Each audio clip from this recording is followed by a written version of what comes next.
One side the SIR case, get deleting all the names of the Bengal people, more than 2 crore people, 1.5 crore people are being called, 54 lakhs are being deleted without any asking their details.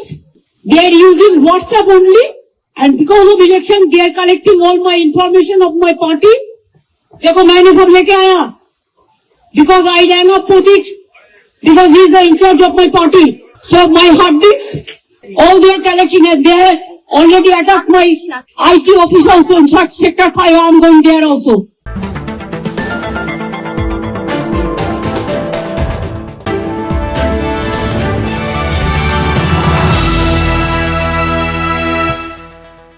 হত্যার হুমকি মুখ্যমন্ত্রী মমতা বন্দ্যোপাধ্যায়কে, বললেন তিনি নিজেই। একই সঙ্গে enforcement ডিরেক্টরের একাধিক অভিযানে উঠে আসছে অপরাধী বিল্ডার রাজনৈতিক যোগসাজশের অভিযোগ। প্রশ্ন উঠছে, এই তদন্ত কি এমন কোনো তথ্য সামনে আনছে যা মুখ্যমন্ত্রীর আশঙ্কাকে বাস্তবসম্মত করে তুলবে বলেই মনে হচ্ছে? কারা এবং কেন তাকে টার্গেট করতে পারে? এখন নজর কেন্দ্রীয় ও রাজ্য প্রশাসনের পরবর্তী পদক্ষেপে। এই নিয়ে কি বললেন বিজেপির শীর্ষতম নেতা শিশির বাজোরিয়া, শুনে নেব।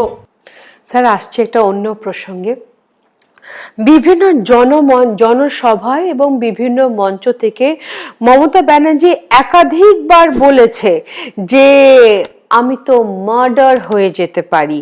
তাহলে কি ইডি কোনো রকমের ক্রিমিনাল পলিটিশিয়ান নেক্সাস এক খবর পেয়েছে, যার জন্য মমতা ব্যানার্জি বারবার করে এই কথাটা বলছে যে, এবং জনসভায় মঞ্চ থেকে বলছে যে আমি মার্ডার হয়ে যেতে পারি?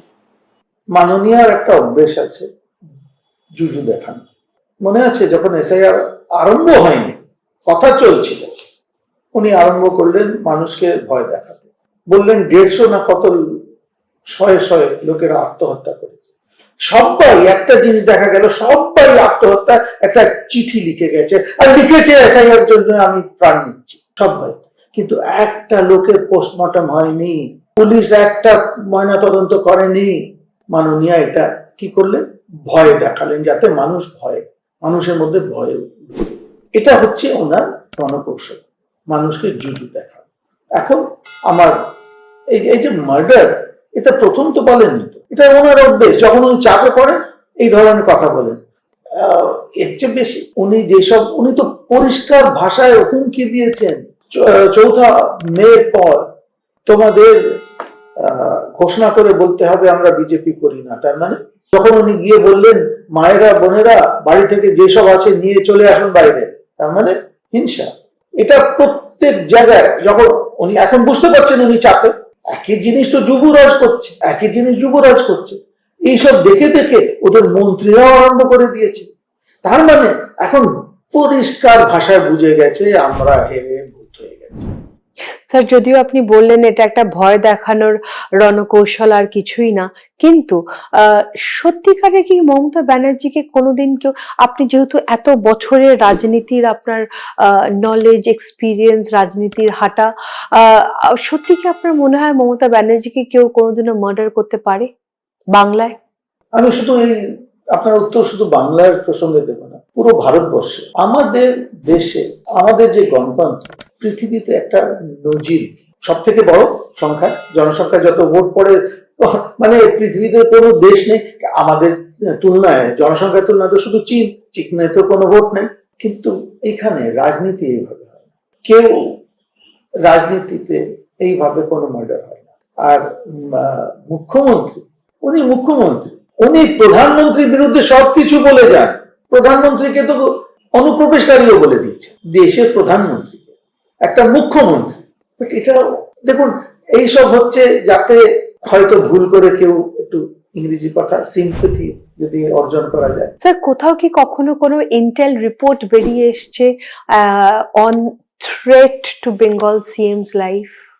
আমি তো দেখিনি। আর ইন্টেল রিপোর্ট বেরোলে তো সব থেকে আগে মাননীয়ার হাতে যাবে, গোয়েন্দা তো ওনার আন্ডারে। আর দেখুন, যত এজেন্সি, কোনো এজেন্সি বিজেপিকে তো কোনো জিনিস শেয়ার করে না। একটা জিনিস পরিষ্কার, রাজ্য পুলিশ যে গোয়েন্দা সব তো শেয়ার করে তৃণমূলের সঙ্গে, ফোন ট্যাপ করে তো ওদের পাইয়ে দেয়। আমার সঙ্গে হয়েছে, ফোন ট্যাপ হয়েছে আর তৃণমূল টেপে বাজিয়ে দিল, বলে ফেলুন না কোত্থেকে পেলেন ওই কথোপকথন।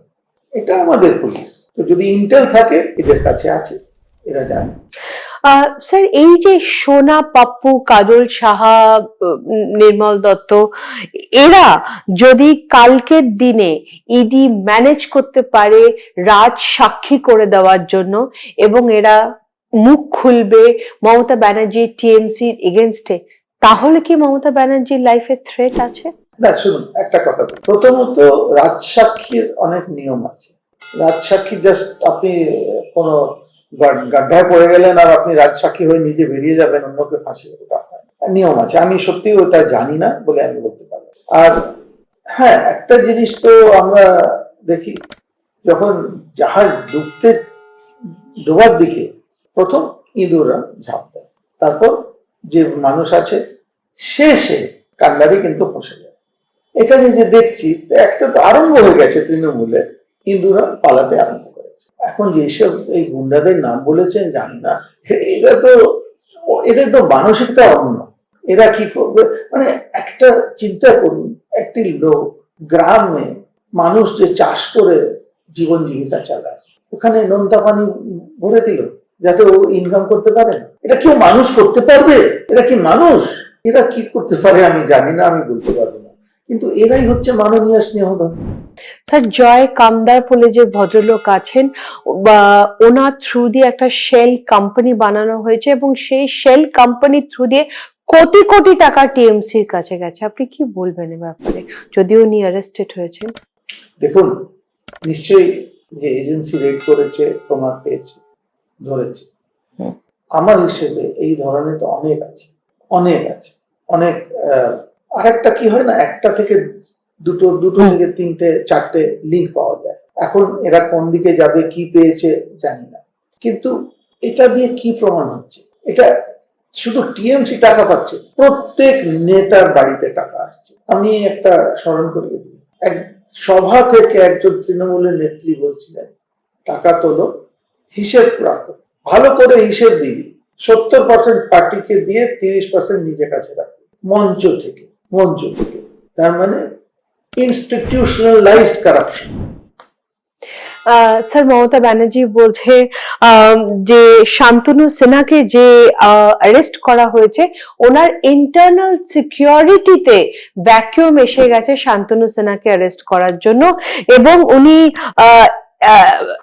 বারবার করে কথাটা বলছে যাতে শান্তনু সিনহাকে ছেড়ে দেওয়া হয়।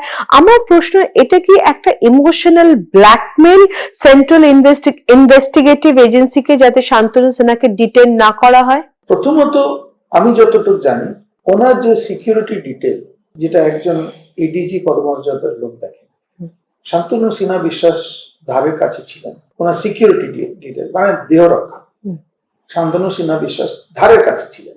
শান্তনু সিনহা বিশ্বাস ওনার ভোট লুটের সিকিউরিটি আর ওনার তোলাবাজির সিকিউরিটি করতে, ওই সিকিউরিটি হয়তো চলে গেছে, এখন কার জন্য উনি ব্যাটিং করছেন?